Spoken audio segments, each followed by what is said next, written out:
Many brands focus on being visually appealing, but they lack soul. In this week's podcast, we speak with Minling Chuang, a Brand Soul Activator and expert on how you can bring feelings into your brand. 7, 6, 5, 4, 3, 2, 1.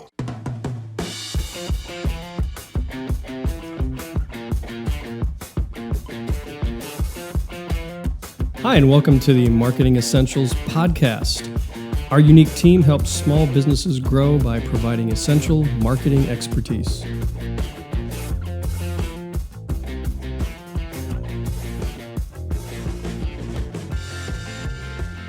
Hello and welcome to the Marketing Essentials podcast. My name is Bill with W Parmentier Photography.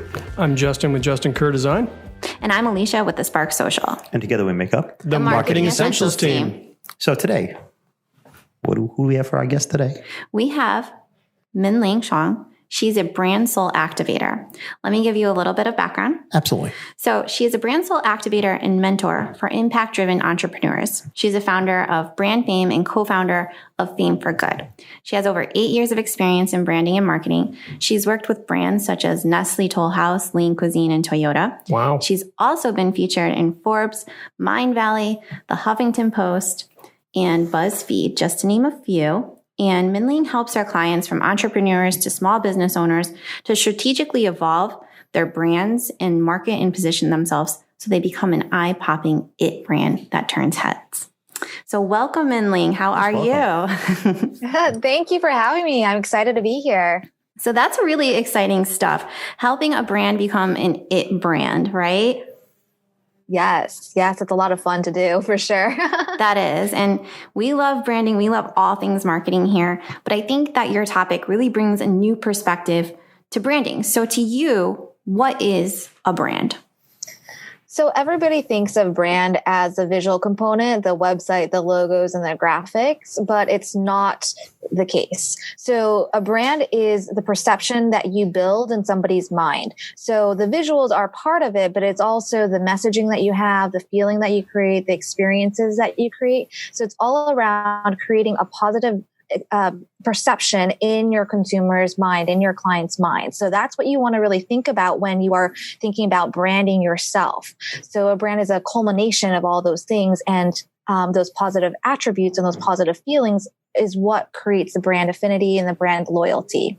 Awesome. So I think the word feeling really sticks out to me because we kind of just glaze over that. We're like, these are the colors I like, and this is the font style I like, and this is who I want to be on my website. But feeling, that's a really interesting approach to creating a brand. So I think my first question, Minling, would be, when you're creating these types of brands, does it work for every type of business?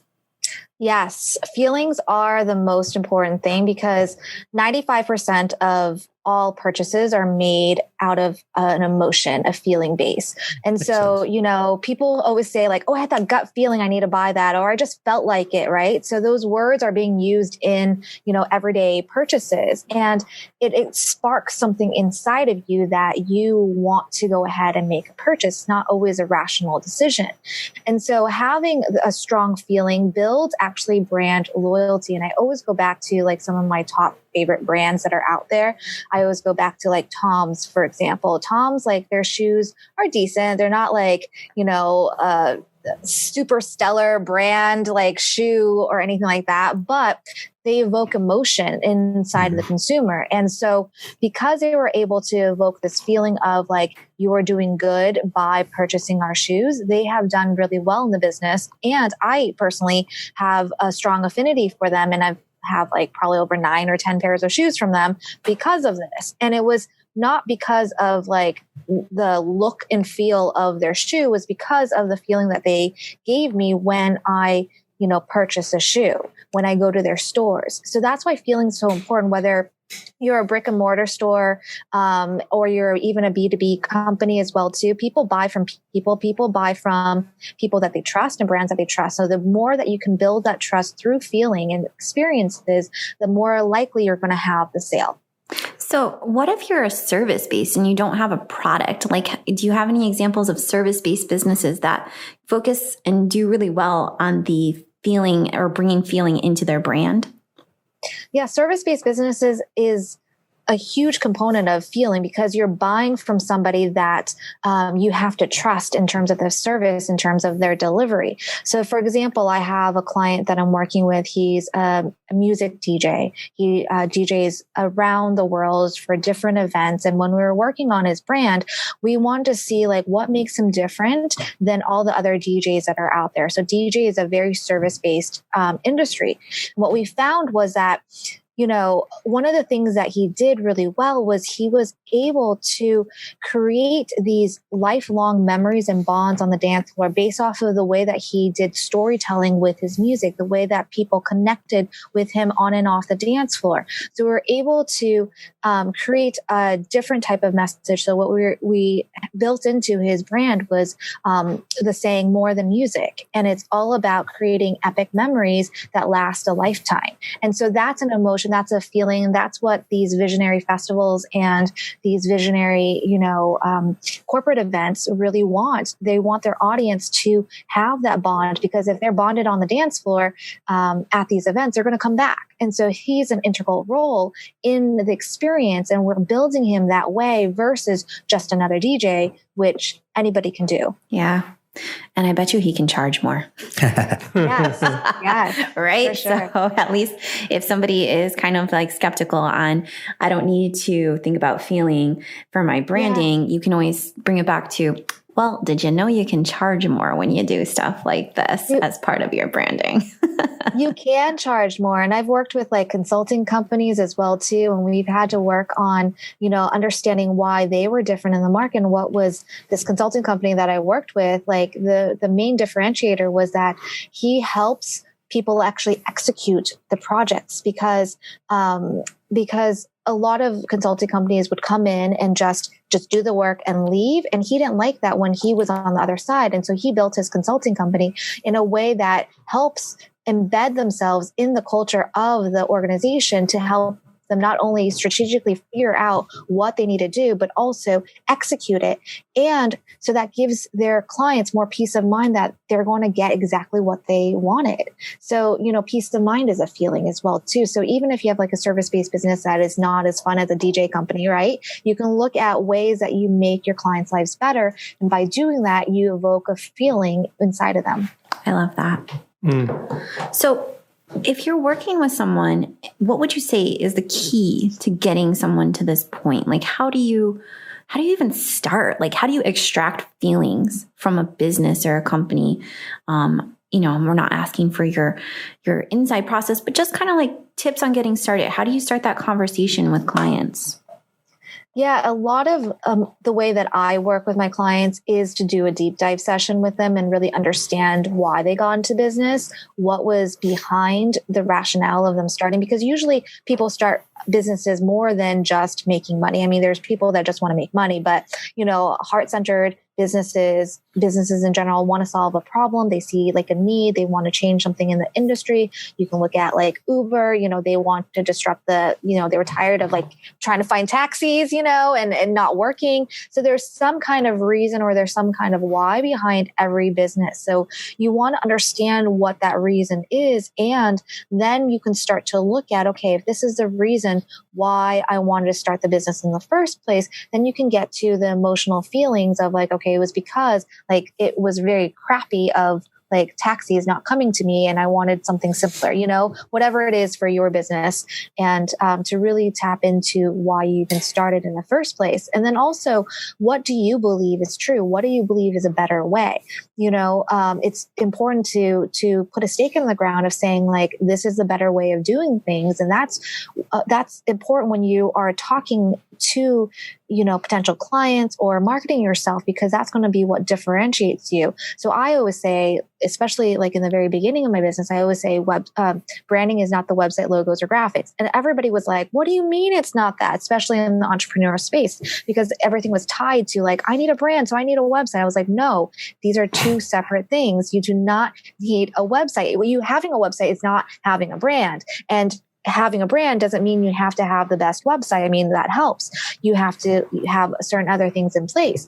But, you have to have that stake in the ground, that line in the ground, your truth of what it is that is better for people, and you want to go ahead and stake that claim and share that with your audience. Speak your truth. So that was one thing I was reading about in one of your articles, one of your many articles. How do you speak your truth continuously and authentically? Do you have any tips on that?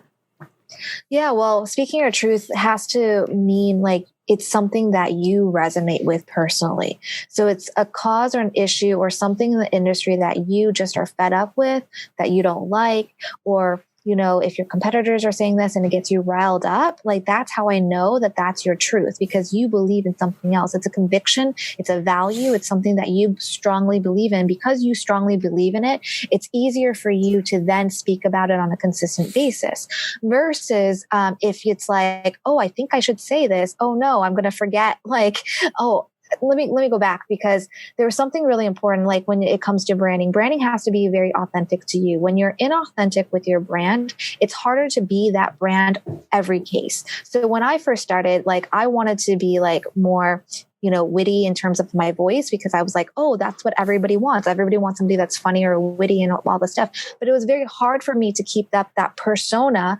ongoingly. So back to the truth, like if your truth is not something embedded into who you are in your DNA and what you believe in, it's going to be harder for you to then maintain that persona. So you want to go ahead and maintain that persona by finding what is really at the core of your truth and what you believe in, because the stronger you believe in it, the stronger you can speak it, the easier it is for it to come out of you. And because of that, then people can start to feel it, and you'll be able to say it on a more consistent basis. So for example, like I don't have talking points here, because I know what I want to talk about and what I believe in, and I'm sharing what I'm believing. So I'm kind of modeling it for you as well too, because this is what I know to be true to work for my clients. And that's why it's so easy for me to share it in this way without having to have talking points or stray from my message. Very true. I think when I started talking about social media and like how it can help businesses grow, I could talk for hours. Oh yeah, she could. She can. I'll go with that. Yeah. Well, actually, that's kind of why we have a podcast, because each one of us has like our own passion, belief in what we do is going to help small business owners. So when you get Bill talking about drones and photography, like who knew you could pull so much information out about drones, right? But we have podcast after podcast. Drone on for days. Drone on for days. Yeah, exactly. He's also the king of puns. Oh, I love it. I love it. I have a question actually. Yeah. So my role here on the team is the branding and design person. So everything that you've said so far, I completely agree with. It's, basically just, amen, sister. So, but I'm interested in, thinking about what Bill does with photography and videography. Is that something that you go into your clients with to say, all right, we've developed a brand, we've found your truth. Now, here are some of the ways that you can communicate your brand. And obviously, website is one way to get your message out. Mm-hmm. But do you deal with imagery? Do you deal with photography and videography, or do you not take them that far? So it depends on the client. I have taken them that far. It depends on what packages or services that, I work with them on. But definitely with websites, I have done that with some of my clients and figured out, okay, what image do they want to portray out there? So yes, definitely. I think you're absolutely right with images. Images can enhance what it is that you're trying to say with your brand. Where I think people fall short is they try to do the images before they understand what their brand is about. And that makes them feel more like an imposter, because they don't know what they're actually doing the shoot for, or how they want the look and feel to be, and what their brand stands for. So It's harder for them to actually create the imagery around that. So yes, I do that, but it also needs to come after the brand strategy. So that's why I always say, if you're wanting to create a website, that's great, but you want to figure out your brand before you do that and understand what you stand for and how you want to come across in your brand before you go ahead and hire a designer. Because when you hire a designer, they have a specific look and feel. But if you are able to direct them in the way that you want them to go, then it's going to be more true to you versus what the designer is known for. And that's like a big difference in true branding and just hiring a designer. Yeah. Good point. Yeah. Yeah, I would agree. I think one of the first questions I ask a client is, what is your brand? Tell me about what you are and what you do. Because from my end of things, it's very hard to do an image or a video without knowing that, because I could be way off target as far as the emotion that's trying to be portrayed in those videos and those images. Right. I mean, if you don't know what your why is, you can't communicate that effectively. Correct. No. And then it's hard for like you said, the videographer or like the web designer to create anything. Then you're spinning around in circles being like, no, I don't think it's that, but maybe try this and maybe try that. And then and you're trying to build something out of like no direction. And so when you have a direction, it's so much easier for you to be then like, okay, I know which direction I want to go. I know where the GPS is headed. I'm going to head in that direction. Even if I like take a little wrong route, like it'll redirect me back to the direction that I'm supposed to go. Sure, so, I agree. Yeah, absolutely. So there's another point from one of your articles, highlight your unique energetic frequency. So frequency, do you want to talk a little bit about that? I think a lot of business owners, again, they focus on the more basic side of branding, but like with frequency, how can this help a brand be more authentically them? Yeah, that's a great question. So just a little background in this as well, too. And then I'll go into your question, because everybody's kind of going to be like, what does energy have to do with like branding at all? True. So like, what is this? What are you talking about in terms of energy? So I've been doing a lot of deep work, not only in branding, I've been doing it for over 10 years in branding, but also personal development and energy work. And what I found to be true for me and what I believe in now and how I work with my brand or any brands, especially personal brands, is understanding the energy behind the brand. So everything is energy. Everything is emitting out energy, whether it's words, images, whatever it is. There's a frequency level. There's an energetic vibration that it's emitting out into the universe or to your audience or whatever that is. And so every brand also has an energetic frequency. You can tell the difference between Walmart and that frequency versus a Nordstrom or or any other higher end companies, right? Because of the messaging that they put out. So there's an energetic vibration. Neither is wrong or good or bad. It's just like a different energetic feel to them. Like Walmart feels cheaper if that's the energy vibration that they're leading with. And then like Nordstrom's, it's more premium. And so when you start to look at your own energetic frequency, you really want to look at, what your core values are. What is your beliefs? What are you, the most passionate about learning, about sharing?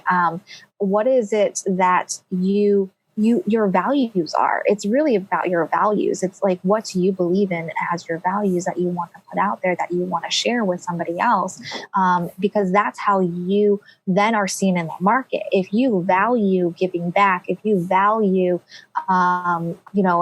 helping other entrepreneurs, whatever it is, I'm just trying to make up like different examples. Going back to the DJ, here's an example. He values connection. He values love. Not all DJs value connection and love. They just want to love the music and they want to play. But because he values connection and love and really getting to know somebody, his music bonds people together. He's interested in the bonds versus other musicians just want to play music because they love music, which is not bad. So it's just a different energy frequency because he values something differently. So he's putting that into the space, and that becomes the forefront and part of the core of his brand. I had a question. Yeah. So in regards to your own branding, do you find that being clear about the way you work and what you're bringing to this process, as you became more true to your own brand, did you find that your clients shifted, that the people that you were working with sort of changed over time?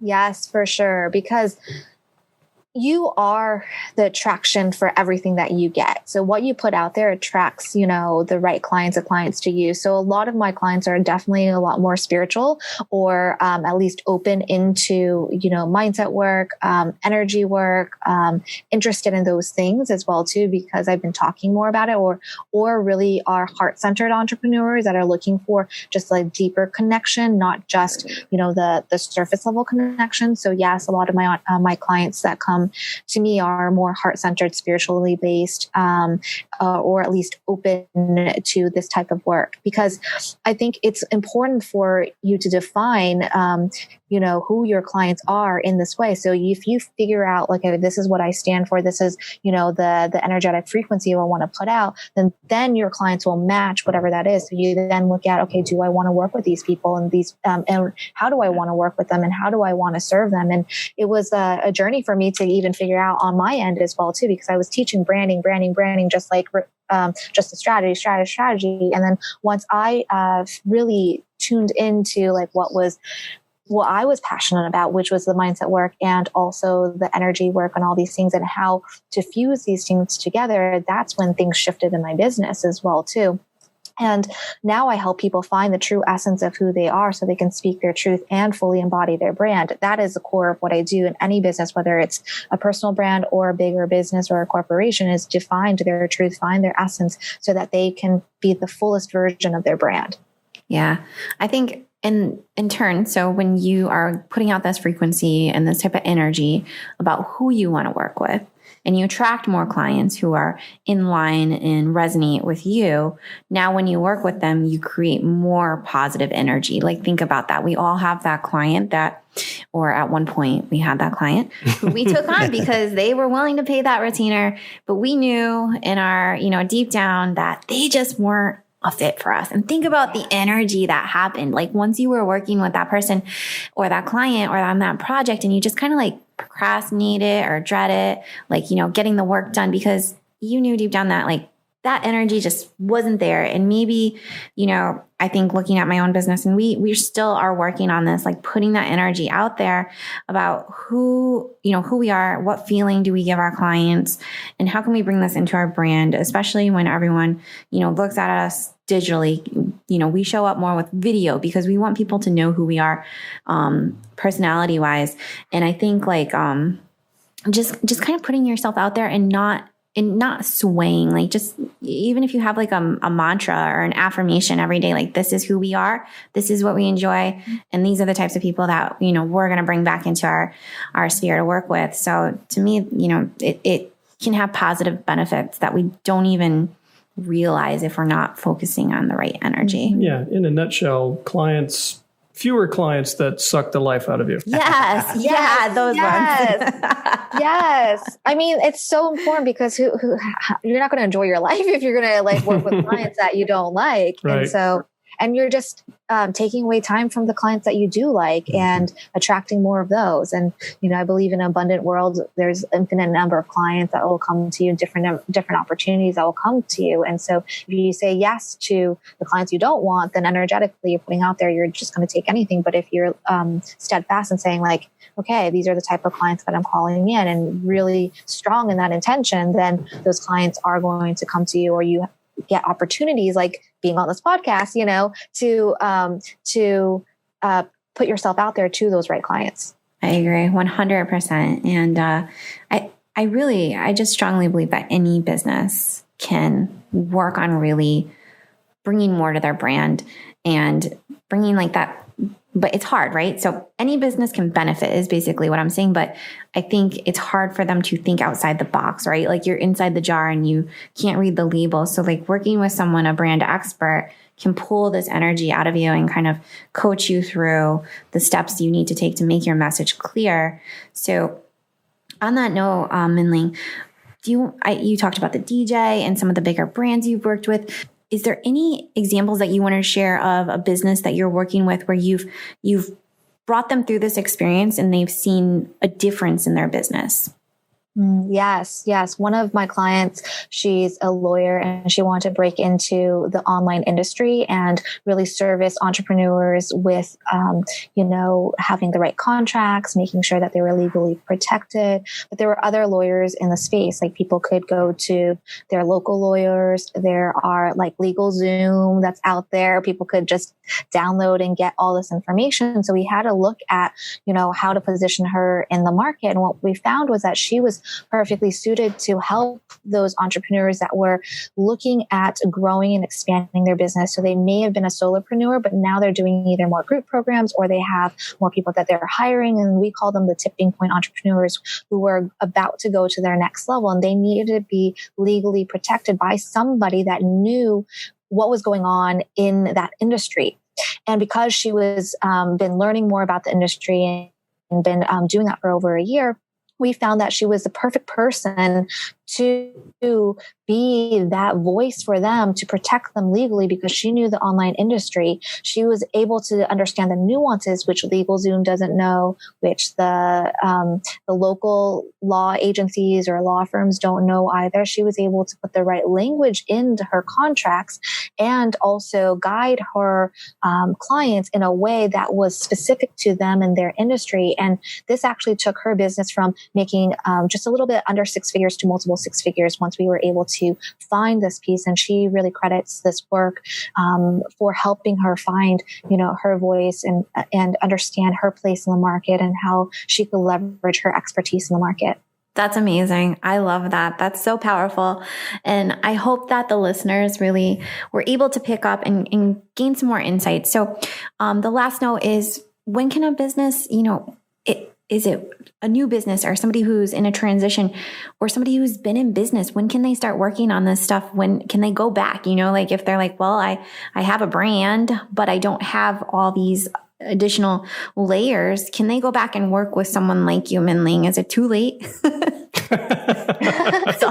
question. How long have you been in business? 4 years. Well, you're screwed. Sorry. I can't help. No, just kidding.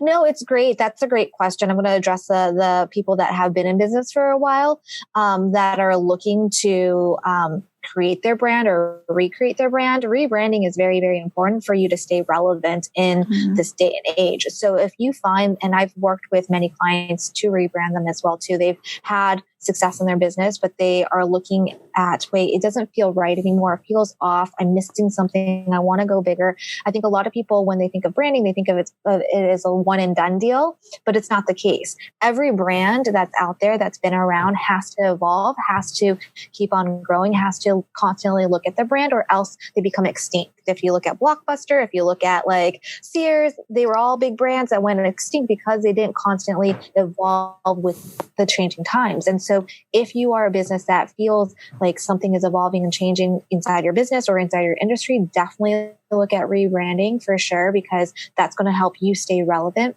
If you are a newer entrepreneur, I also do work with some newer entrepreneurs and also within personal branding. What I like is if you already have some kind of knowledge base that you want to then share. I don't want to, sound mean or rude, but like you kind of have to know a general direction of where you want to go, because it makes it easier for me to then help you. And if you don't have those pieces, then there are like free stuff that I have to help you to get there. But you want to have some sort of clarity in the direction that you want to go, whether you want to start, a social media agency, whether you're a brick and mortar and you just want to start. It can't be in this like idea la la land, because it's harder for us to get grounded in the tactics that you need. You have to already have some kind of commitment to moving towards whatever it is that you want to create, have some knowledge base in that as well too, because if you are a personal brand and you want to be an expert, you should have expertise in that area already. And then we can work on then looking at how to leverage your strengths in order for you to be positioned correctly in the market. I imagine you probably refer some people to business coaches first to get them that base before you can really work with them. Yes, sometimes I do as well too. You just have to have a point of clarity, and then we can go ahead and then figure out how to position you in the market and then work on the right strategies to then market yourself in the market as well. That's amazing. I think those are all really great points. There's a lot of information in this podcast, but I think, it gives the listeners, it definitely gives the listeners a lot to consider. And, a great way to wrap up that even if you already have a brand, never stop evolving and growing and adding those layers in. So Minling, if somebody is looking to work with you and bring their brand to the next level, how can they find you? Yeah, so they can go to my website, brandfameschool.com. If they're interested in working with me, I usually do like a 20-minute consult call just to see, where you're at, see if I can help you. You can go to brandfameschool.com/let's talk. So that's one way. And then if you are interested in just getting my free guide, you can go to brandfameschool.com. There's a link to my free It Brand Guide to Unbland Your Brand. That's a tongue twister, but it's a fun title that everybody seems to love. So you can grab that there as well. And we'll put all those in the show notes. So. Absolutely. Yeah. We want to make sure people can connect with you. Minling, thank you so much for conferencing in. Thank you. You're on West Coast time. So thanks for, working with our schedule, and we really enjoyed it. Yes, thank you. Thank you. All right. And with that, I think we're at the end of another podcast. And until next week, See ya. we'll see you soon. Bye. Thank you for joining us today. And as always, you can find the back episodes of our podcast on Apple Podcasts. And you can also find us on our YouTube channel. Both of them are the Marketing Essentials team. You can find us on the web at marketingessentialsteam.com. And if you subscribe through our website, you'll receive a weekly email and letting you know when each episode has been published. Also, you'll receive a link to subscriber-only content. You can also find us on Facebook in our private Facebook group. Just search Little Roadie Marketing Support Group. It's a great place for other marketing professionals and business owners where we can share marketing advice, challenges, and general trends. Hope to see you there.